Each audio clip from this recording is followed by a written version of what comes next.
भद्रक जिला बंत ब्लॉक लोकप्रिय जननेता स्वर्गत टिक्कू स्वाई 18तम श्राद्धवार्षिक पालित हो जाइछि। स्मृतिचारण सभा को ब्लॉक बीजेडी संपादक सुभाष दास सभापतित्व करथिला बेले विधायक प्रफुल्ल सामल, सांसद मंजुलता मंडल, जिला परिषद अध्यक्ष प्रफुल्ल कुमार जेना, ब्लॉक अध्यक्ष मनोरंजन घड़ई, वरिष्ठ नेता शेख जलालुद्दीन, प्रशांत दास, सांसदों प्रतिनिधि श्रीनाथ महांती, ब्लॉक बीजेडी सभापति लक्ष्मीकांत महांती, ब्लॉक युव बीजेडी सभापति सत्यसाधन बेज, समिति सभ्य परमेश्वर बारिक, बसंतिया सरपंच अशोक साहू, प्रशांत सामल प्रमुख उपस्थित थे। स्वर्गत स्वाई लोकों सदासर्वदा कार्य करुले बोली अतिथि माने कहिथिले। विपिन नायक, प्रणव किशोर लेंका, विजय नायक, रतनी जेना प्रमुख सहयोग करथिले।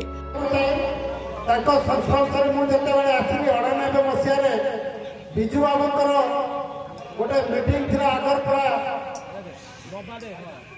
बजार से अगरपड़ा बजार जो बिजु बाबूर मीटिंग थी से मीटिंग मुख्य थे टिक्कू भाई, सुधाकर नंद, अर्जुन सेठी एवं आमर सेठी अंचल जो दायित्व नौते देवानंद जहाँ कहे से ग्रहण कर टिक्कू सुधाकर ये दुई जन जदिओ टिक्कू आम जाए सान सुधाकर बयस्क व्यक्ति किंतु से दुई जन अति बंधु।